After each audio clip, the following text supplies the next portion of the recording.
Unlocking your future. Harness the power of will be able to. Hello everyone, and welcome back to our exciting journey of English learning. In this video, we're going to dive deep into the grammar of future abilities by focusing on a very specific modal verb phrase, will be able to. This phrase is used when we talk about abilities we or others will have in the future.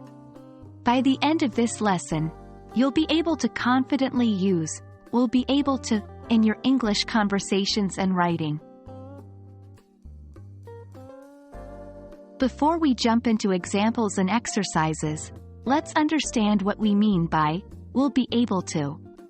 This phrase is a modal verb phrase we use to express a future ability or possibility.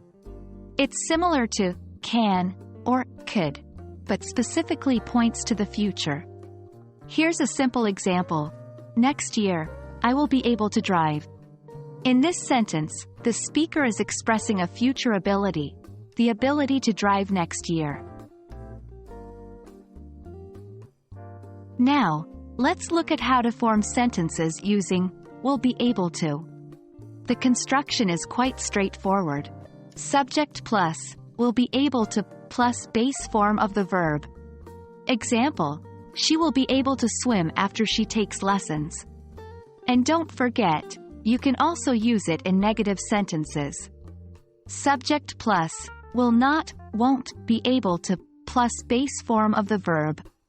Example, I won't be able to come to the party tomorrow. We can also use will be able to ask about future abilities.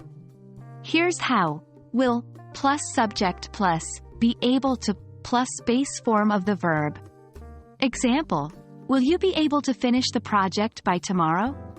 Responding to such a question can go either way. Yes, I will be able to finish it.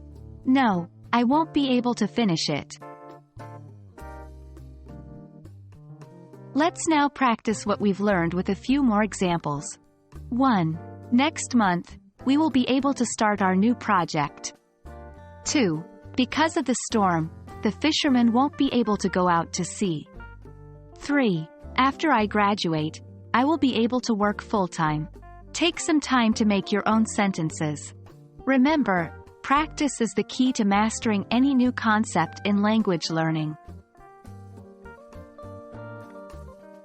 That's it for today's lesson on using the phrase, will be able to express future abilities.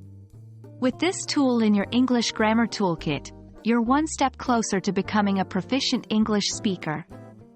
Keep practicing and remember, the future is in your hands. You will be able to master English. Thank you for joining me today and see you in the next video.